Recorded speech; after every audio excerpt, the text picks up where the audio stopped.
15.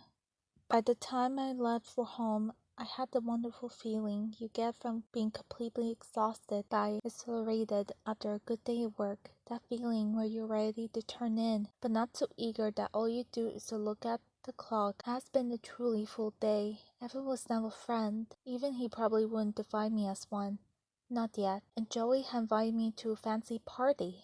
And beyond all that, I was working in the television, and though maybe in the future I might get bored with that fact, today was simply not that day. I stepped out into the cold air. It was pitch black outside, and my breath froze when I exhaled a happy sigh. The lights beamed out the windows, and the tall towers above me in the diner, as cheap and run down as it was, positively glow across the street. I smiled. I loved the look of the city of the night, of the cozy indoors, and the signs of life going on all around me. It made me feel warm, even on the coldest nights. I drew my coat closer to me in a hug and sighed. I watched as the pair of men trickled past me in a deep conversation, heading no doubt to the bar to complain about their bosses. I couldn't relate. I liked my boss just fine. In fact, you could argue that he was just a Danny. Then I noticed a flash of movement out the corner of my eye. Again. There it is again. There was something just in my fury, but this time I caught it. This time I seen a glimpse. My self-conscious had been ready for it, but for the life of me, I couldn't believe what I just saw. No, it couldn't be. I turned and looked to the left of the diner, but I had seen nothing. Of course, nothing. Always nothing. But I still stared and squinted through the dark, because I knew that I seen this time. I knew where to look. There it is again. It ran right across my line of sight. I took a deep breath. My skin was buzzing. I felt lightheaded, and familiar dread was sitting low within me. And again, there was something again. Darted out from behind the trash can and down into the alley. How was I seeing what I was seeing? This wasn't possible. This couldn't be real. I was completely terrified, and yet somehow at the same time, my body was drawn to it. I had to know. I had to see. I went to call out. I almost stepped right out into the street after it, but I stopped short as the cab whizzed by. When the coast was clear, I ran across the street and over to the alley. It loomed narrow and dark, high brick walls and a fire escape on one side, creaking of metal on metal, trash mixing with a slash. I took a step toward it and looked, but I saw no one, nothing. Bendy? I called out, my voice echoing to emptiness, high and strained. The moment I saw it, I felt instantly foolish. I shut my lips together hard, and shook my head. No, this was all very stupid. I couldn't have accidentally seen Bendy. I was exhausted. A long day, a weekend before I was a little asleep. I remembered the Bendy in the bathroom, and I could feel the flush of embarrassment rush through me. I spun my heel to run away from the scene as quickly as possible, right into someone. I bumped into him hard enough that he grunted and staggered back a few steps and held my head with my hand. "I'm so sorry," I said as I looked up. A figure saluted in front of me, didn't say anything back. Just a man standing there, staring at me with a trench coat and a fedora. He was blocking the exit to the hallway. I felt frightened in a new way. He wasn't doing anything, but I didn't like being cornered like this. I didn't think anyone enjoyed the feeling of being cornered. I raised my chin to show I wasn't scared, though I could feel my hands trembling, and walked toward him. "Excuse me, please," I said with all confidence. I still mustered and mind myself of the gap between him and the wall, but sidestepped into it. Now a deeper fear set in. This was an irration, motion inspired by some animal instinct. This man was actually a dread trying to prevent me from leaving. I quickly darted to the other side, but he blocked it as well. "You work for Joey Drew?" "Yeah," he said. He had a working-class English accent. He was related to anything, but I stuck it out in my mind unexpected. If he thought I was going to engage in him in a polite conversation, I made the dart right again, but as he moved, I changed the direction and went left, slipping in a tight space between him and the wall. I ran as fast as I could out of the alley, down the street toward the subway, my heart racing as quickly as my feet. I couldn't help but look back over my shoulder. I saw the man in the light of the street lamp, watching me. I couldn't see much of his face, but I did see now that he was wearing sunglasses. At night? I remember him then, from the diner that morning. What on earth? He wasn't following me, but I wasn't going to take the risk. I turned back to face the direction I was heading and ran the entire way. even down the stairs. I flew by the other scooters, and only when I was on the platform did I feel safer, surrounded by people. I made the point standing next to a very large man reading the newspaper. He glanced at me and then returned to reading. My heart was going a mile a minute. I looked around, staying silent even as I boarded the train. As I stood holding tight to the pole, my knuckles white from the strength of my grip, I was grateful for the crowds. Those crowds that so many people in the rest of the country couldn't understand. I found it so comforting right now to be surrounded by the people. They might not have been all been good, they might not all be polite, but they were all witnesses. Suddenly, the image of Evan broken out the bottom of the elevator shaft. Evan broken out the bottom of the elevator shaft burst into my vision, and I gasped. "Hey, watch it!" I'm sorry, I said to the man whose foot I really crushed in my step back. It was the problem with the puddles. They could find you at my time, but most especially when you're already vulnerable. He didn't fall. He isn't dead. You saved him, I told myself.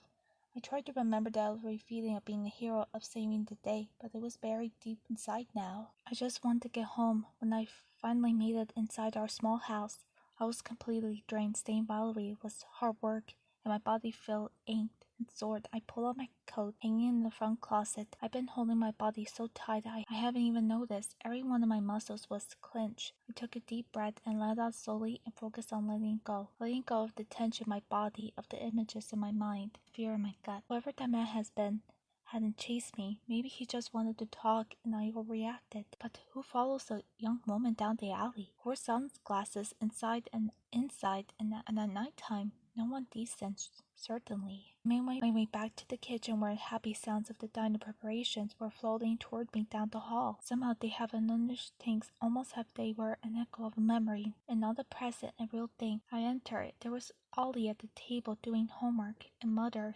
at the stove stirring some sauce. Very real indeed. I smiled softly.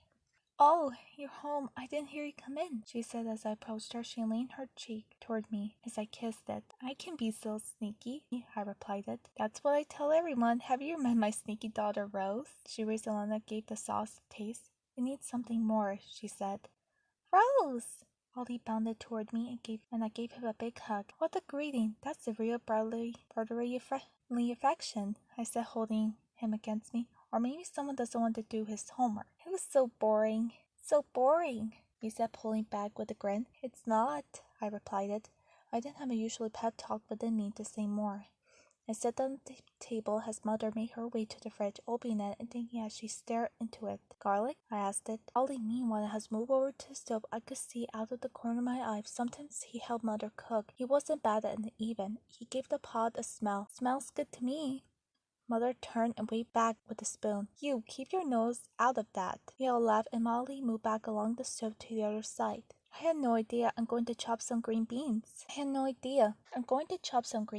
She closed the door and sat opposite me, bringing the cutting board and green beans over. "Will you be the donator?" I smiled and grabbed a small pile, carefully drew and breaking up the tops and bottoms. "How was your day?" What a compliment question that was all of a sudden.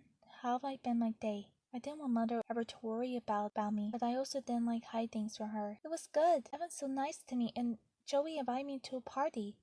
"Oh, he did, didn't he?" replied mother, grabbing my green beans and chopping them to small pieces with her knife. "Mother," I said, reaching for more. "He's older than father." "I'm teasing." "Oh, he did, didn't he?" "I'm teasing," she replied. "What kind of party?" "A party for the Bendy show." "Bendy?" said Ollie, and I smiled and gazed at him. He was pointing at the stove. I looked to see if the pot was boiling over. It was fine. I turned back to mother. "Yes, I guess they've been so rushed they didn't have time for a big premiere party last week, so it's this week," I explained it. "Oh, it's going to be a big television party, very done up, I imagine," said mother. I nodded and reached for more green beans. "Yes, I imagined."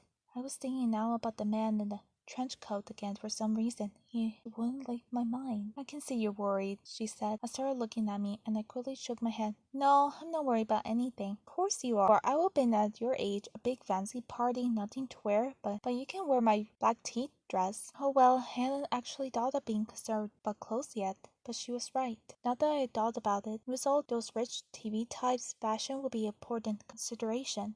And of course with Evan there too. No, not of course. He probably won't care a fig. What I wear? Silly, I smiled. "Thank you." It was a pretty dress. Mother had never offered it to me before. not even for prom. She must truly have understood the importance of the event. She seemed to understand that it's important even more than I did. "Bendy!" said Ollie again. It was a little strange and a little fury of him. I turned to my seat. I wasn't planning on scolding him. Just a reminder that he was 7 now, and interrupting conversation with an unsensual outburst was a little childish. But instead, I found myself mute, rooted to the spot. I was watching something in slow motion. I couldn't fully process what I was looking at. Ollie was standing by the boiling pot, his fingers sticking underneath it, into the fire from the burner, just holding his fingers there, not making a sound. I just stared. It only reminded me of the cartoon had been playing that day in the lab, that day Joey had asked me to test the glasses. Bendy and the boys making a pie. Bendy touched the burner, tasting his finger. Suddenly, I snapped out of it. I jumped to my feet instead and grabbed him by the shoulders, pulling him back away from the fire. "Ollie!" cried as I did, and we fell back into a heap onto the tile floor.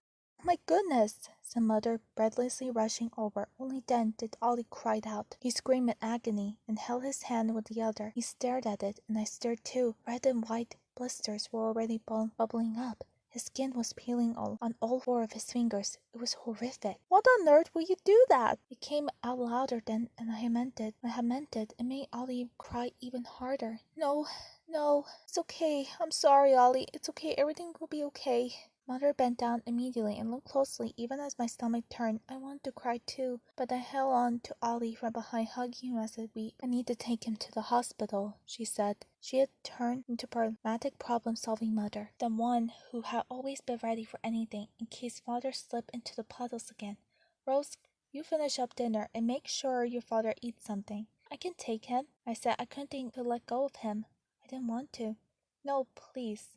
Just do as I said." She pulled Ollie out of my arms and up into hers. He was too big to really carry, but he was able to hold him close and lift him up. He wouldn't stop screaming. Why wouldn't he stop screaming? Tears burned in my eyes as I helped them to the door and out into the night. When I closed it behind him, I slipped down to the ground and cried into my arms. I saw his little fingers. I smelled that smell, the awful smell of burning flesh. It made me nauseous and so scared. It had to be okay. It will be okay.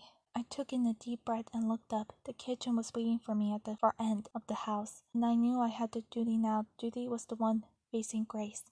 That thing will get me through this. Father will be home soon. We both needed something to eat. Even the thought of eating anything made my stomach turn. But it wasn't about me right now. It was about my family. I entered the kitchen with purpose and made my way to the pot. The sauce was sticking to the sides, turning a little brown, likely burning on the bottom, and I picked up the large label and stirred. I gazed to my left where Ollie had been standing, just watching, where I just ignored him in the favor of talking about a party dress. In my mind's eye, he morphed into Bendy. The cartoon demon stood on our tile floor, looking at me with a stupid grin on his face. "This is your fault," I said, though I had no idea why, but it felt right, and so I said it. Bendy nodded back.